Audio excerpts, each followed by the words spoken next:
ఈరోజున దైవజనులైన మేము ఎందుకు సేవ చేయాలి, ఎందుకు గద్దించాలి, ఎందుకు ప్రేమించాలి, ఎందుకు ఆదరించాలి, ఎందుకు ధైర్యపరచాలి, ఎందుకు క్రమపరచాలి, ఎందుకు మాకు కలిగింది ఏదైనా ఉంటే మీకు ఇవ్వాలి, మీ ఇంట్లోకి ఎందుకు తిరగాలి, 10 సార్లు మీకు ఫోన్ చేసి ఎందుకు ప్రతిమలు అడుకోవాలి? ఒకటే, ఏ విధము చేతనైనా మీరు నిత్య జీవము పొందాలని. చెప్పకూడదు ప్రభు స్తోత్రం చెప్పండి. ఎందుకు దైవజనులు ప్రయాసపడాలి? రూపాయలు సంపాదించుకోవడానికి కాదు, డబ్బులు పోగేసుకోవడానికి కాదు, పేరు ప్రఖ్యాతుల కోసం కాదు. నా దగ్గరికి ఎంతమంది వస్తున్నారు, అంతమంది వస్తున్నారు అని పబ్లిసిటీ స్టంట్ కాదు ఇది. సేవ అంటే ఎందుకు ప్రయాసపడాలి తెలిసిన?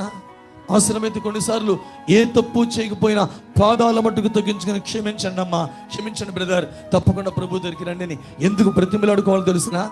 మీ కొంపల చుట్టూరు ఎందుకు తిరగాలి తెలిసిన? పలుమార్లు మీకు ఫోన్లు ఎందుకు చేయాలి తెలిసిన? ఒకవేళ మీరు దీన స్థితిలో ఉంటే, కలిగింది ఏదైనా ఉంటే దాన్ని మీకు ఎందుకు సహాయం చేయాలో తెలిసిన? మీరు కృంగిపోయి ఉంటే ఎందుకు మిమ్మల్ని ఆదరించాలో తెలిసిన? మీరు క్రమం తప్పి ఉంటే ఎందుకు మిమ్మల్ని క్రమపరచాలో తెలిసిన? లోబడకుండా ఉంటే ఎందుకు గద్దించాలో తెలిసిన? ఒకటే గురి, ఏ విధము చేతనైనా మీరు నిత్య జీవమును పొందుకోవాలి. చేతులెత్తి స్తోత్రం చెప్పండి.